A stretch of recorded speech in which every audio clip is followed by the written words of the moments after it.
사무엘상 19장. 사울이 그의 아들 요나단과 그의 모든 신하에게 다윗을 죽이라 말하였더니 사울의 아들 요나단이 다윗을 심히 좋아하므로 그가 다윗에게 말하여 이르되 내 아버지 사울이 너를 죽이기를 꾀하시느니라. 그러므로 이제 청하노니 아침에 조심하여 은밀한 곳에 숨어 있으라. 내가 나가서 네가 있는 들에서 내 아버지 곁에 서서 네 일을 내 아버지와 말하다가 무엇을 보면 네게 알려주리라 하고, 요나단이 그의 아버지 사울에게 다윗을 칭찬하여 이르되 원하건대 왕은 신하 다윗에게 범죄하지 마옵소서. 그는 왕께 득죄하지 아니하였고 그가 왕께 행한 일은 심히 선함이니이다.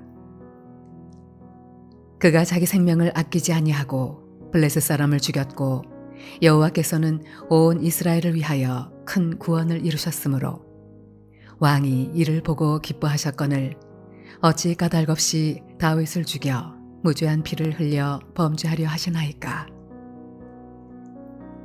사울이 요나단의 말을 듣고 맹세하되 여호와께서 살아계심을 두고 맹세하거니와 그가 죽임을 당하지 아니하리라. 요나단이 다윗을 불러 그 모든 일을 그에게 알리고 요나단이 그를 사울에게로 인도하니 그가 사울 앞에 전과 같이 있었더라. 전쟁이 다시 있으므로 다윗이 나가서 블레셋 사람들과 싸워 그들을 크게 쳐 죽이매 그들이 그 앞에서 도망하니라. 사울이 손에 단창을 가지고 그의 집에 앉았을 때에 여호와께서 부리시는 악령이 사울에게 접하였으므로 다윗이 손으로 수금을 탈 때에 사울이 단창으로 다윗을 벽에 박으려 하였으나 그는 사울의 앞을 피하고 사울의 창은 벽에 박힌지라. 다윗이 그 밤에 도피함에 사울이 전령들을 다윗의 집에 보내어 그를 지키다가 아침에 그를 죽이게 하려 한지라. 다윗의 아내 미갈이 다윗에게 말하여 이르되 당신이 이 밤에 당신의 생명을 구하지 아니하면 내일에는 죽임을 당하리라 하고, 미갈이 다윗을 창에서 달아내리매 그가 피하여 도망하니라. 미갈이 우상을 가져다가 침상에 누이고 염소털로 엮은 것을 그 머리에 씌우고 의복으로 그것을 덮었더니 사울이 전령들을 보내어 다윗을 잡으려 하매 미갈이 이르되 그가 병들었느니라.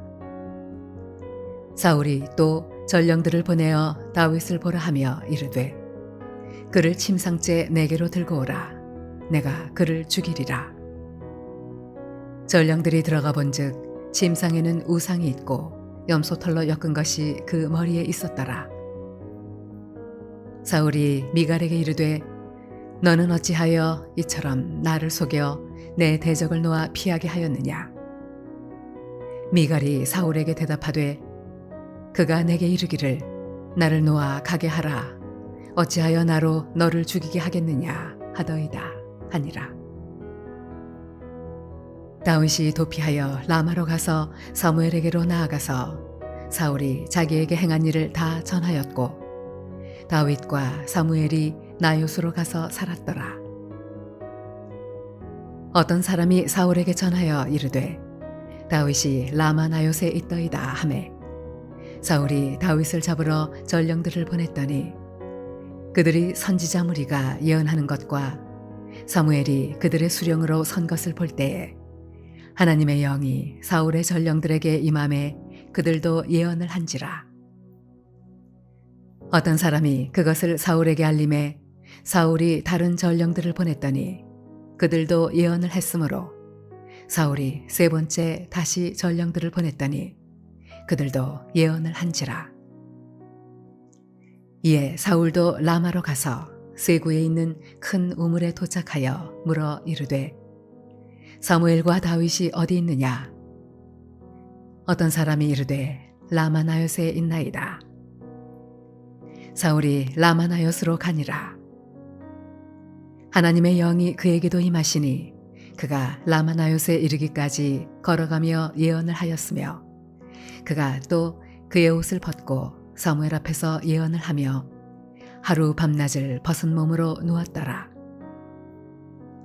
그러므로 속담에 이르기를 사울도 선지자 중에 있느냐 하니라.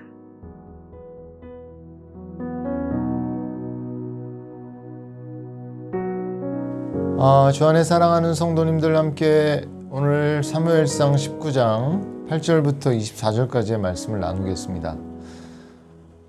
사울의 아들인 요나단의 눈에는 다윗과 함께하고 계신 하나님의 임재와 영광이 보이는 것이 참 흠모가 되는 그런 일이었습니다. 왜냐하면 요나단은 하나님을 그렇게 그 또한 추구하는 사람이었기 때문에 다윗 가운데 나타난 그런 능력이나 임재들이 참 부럽게 또 우러러보게 그렇게 만든 것이죠. 그러나 사울에게는 오히려 요나단에게는 흠모의 이유, 또 우러러보게 되는 그 이유가 사울에게는 미워하고 죽여야만 될 그런 이유가 되었습니다.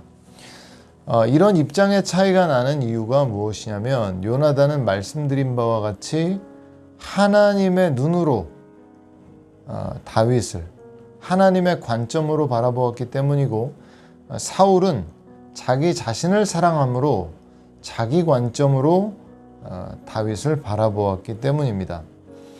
8절을 보면 그런 상황에 전쟁이 다시 일어났고 다윗은 또 대승을 이루어냅니다. 많은 블레셋 사람들을 죽이고, 그래서 많은 사람들이 도망을 하게 되는 것이죠. 그런데 사울은 다윗에 대해 시기와 질투의 마음을 갖고 있으니 그 승전보가 반가운 소식이 아니죠. 그저 고통스러운 소식일 뿐입니다. 그저 마음의 시기와 열등감만 가득 채워져 있으니 그 일이 이스라엘에게 있어서 얼마나 좋은 일입니까? 그럼에도 불구하고 그저 질투심에 사로잡혀서 있는 것이죠. 그런데 우리가 참 이런 상황에 대해서 보면서 우리도 주의를 기울여야 하는 것은 사탄이 이러한 마음들을 사용한다는 것이에요. 9절을 보면 여호와께서 부리시는 악령이 그에게 접하여 다윗을 죽이기 위해 창을 던졌다라고 말씀하고 있습니다. 사탄은 우리의 마음을 좌지우지할 권한이 있지 않습니다. 심지어 하나님께서도 그렇게 하시진 않죠. 그래서 사탄은 어떻게 하냐면 유혹을 합니다. 유혹을 해서 그 자신이 던진 그 유혹을 붙잡고 죄를 짓게 만들죠. 그래서 그 영혼 안에 들어갈 권리를 얻으려 합니다.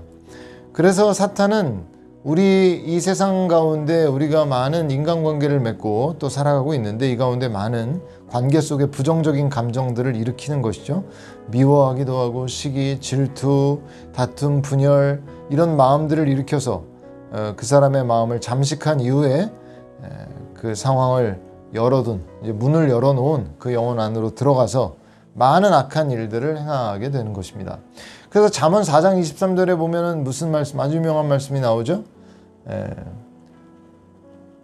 무릇 지킬 만한 것 중에 더욱 내 마음을 지키라, 이에서 생명의 근원이 남이니라, 이렇게 말씀하고 있는 것입니다.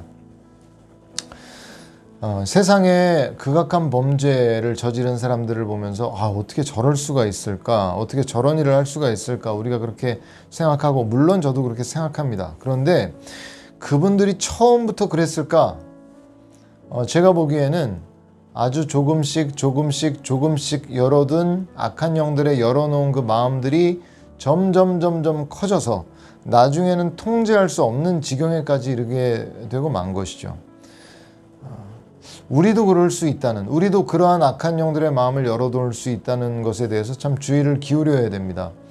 사울과 같은 자리에 있을 때 그런 영혼들의 회개는 일시적인 후회로 그치는 경우가 많습니다.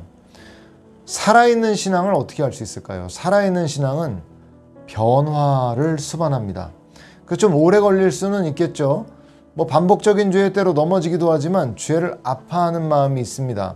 다시 넘어지고 싶지 않습니다. 왜냐하면 하나님 때문이죠. 하나님을 사랑하기 때문에 넘어지고 싶지 않은 거예요. 또 죄로 하나님의 마음을 아프게 해드리고 싶지가 않은 겁니다. 그렇기 때문에 시간이 좀 오래 걸리더라도 변화가 일어나게 되죠. 그러나 사울과 같은 그런 분들의 신앙은 형식적 신앙에 머물러 있어서 영적인 능력은 찾아볼 수가 없습니다. 시간이 아무리 오래 가도 신앙생활을 아무리 오래 했어도 변화가 없는 신앙생활을 하고 있다면 사울의 자리에 있을 수 있다는 점에 대해서 우리가 주의를 기울여야 하는 것이죠. 그래서 9장 서두에 우리가 보지 않았지만 요나단의 진심 어린 조언을 사울이 듣습니다. 그 사람 의로운 사람이고 잘못도 안 했는데 왜 죽이려 하십니까? 그러니까 사울이 그 말을 듣고 내가 여호와의 살아계심을 두고 맹세한다. 다윗이 결코 죽지 않을 것이다. 이렇게 말하거든요. 그런데 전쟁에서 그렇게 승리를 가지고 돌아온 걸 또 보고는 또 시기와 질투에 사로잡혀요. 그래서 죽이려고 하죠. 다윗이 집으로 도망칩니다. 살기 위해서. 거기에 또 사람들을 보내죠. 전령들을 보내서 다윗을 죽이려고 그래요. 다윗이 거기서도 도망을 쳐서 라마로 도망을 치게 되는데 거기까지 전령을 보냅니다. 그가 진정으로 회개하고 진정으로 결단했다면, 하나님 안에서 그런 결심을 내렸다면 그럴 수는 없는 것이죠. 근데 그가 계속해서 그렇게 금세금세 바뀌는 이유는 진심으로 마음의 중심이 하나님께 있지 않기 때문입니다. 자기 자신을 여전히 사랑하는 거죠. 그래서 변화를 찾아볼 수 없는 것입니다. 전령들을 그 라마나요스로 보냈는데 그들은 도리어 예언을 합니다. 이 장면 아주 유명한 장면이죠. 그래서 사울이 직접 갑니다. 갔는데 사울도 예언을 하게 되었습니다. 성도님들, 이 본문 보면서 사울도 예언을 했으니까 사울이 뭔가 좋은 일이 일어난 것 아닌가? 뭔가 사울 하나님께서 놀랍게 변화시켜 주시고 뭐 이런 거 아닌가? 이런 생각을 하실지 모르겠는데 이 본문의 이 대목에서 말하려는 게 그게 아닙니다. 뭘 말하려는 걸까요? 지금 사울은 다윗을, 그 무죄한 다윗을 죽이겠다라는 그 마음이 변함이 없어요. 어떻게든 죽이려고 합니다. 그래서 다윗이 도망친 그 라마까지 사울이 직접 왔어요. 그런데 하나님께서 강권적으로 사울에게 역사하셔서 다윗을 죽이지 못하도록 그 마음을 감동하시는 거예요. 얼마나 가슴 아픈 일입니까? 하나님을 위해 살아가는 사람들은, 물론 이 본문의 다윗의 상황처럼 하나님의 영의 도우심으로 인하여 위기를 탈출하고, 그렇게 하나님의 영의 도우심으로 그런 하나님의 뜻에 합당한 길을 가게 되는데, 반대로 지금 사울과 같은 사람은 어떻습니까? 자신을 위해 일하는 사람은 하나님의 영이 막으시는 거죠. 길을 못 가게. 그래서 자신의 뜻을 이루지 못하게 하고 있다는 겁니다. 얼마나 가슴 아픈 일입니까? 사울의 이러한 안타까운 모습이 아까도 말씀드린 것처럼 우리의 삶에 나타날 수 있다는 것 참 우리가 두려워해야 됩니다. 우리 마음 가운데 어떤 마음을 채우고 있나? 시기, 질투, 다툼, 분열, 이런 마음들을 마음으로 내 마음에 채우게 될 때 사탄이 그러한 마음들을 쓴다는 것이죠. 그래서 결국 하나님의 영이 그 사람이 채우고 있는 그 악한 마음을 이루지 못하도록 막으셔야 되는 그런 상황 가운데 있을 수 있다는 겁니다. 주 안에 사랑하는 성도님들, 다윗의 길을 가시겠습니까? 사울의 길을 가시겠습니까? 주의 성령의 이끌림을 받아 하나님을 위해 살아가실 수 있는 저와 여러분들이 되시길 주님의 이름으로 축원드립니다. 기도하시겠습니다. 하나님 아버지, 감사를 드립니다. 오늘 이 본문을 통해 우리가 정말 어떤 길을 걸어가고 있는지 좀 돌아보게 됩니다. 하나님 아버지, 사울이 갔던 그런 길들을 우리가 바라보며 반면교사로 삼아 도리어 다윗이 하나님의 영에 사로잡혀 살아갔던 그 길로 나아갈 수 있도록 우리를 인도하여 주옵소서. 감사드리며 살아계신 예수님의 이름으로 기도드렸사옵나이다. 아멘.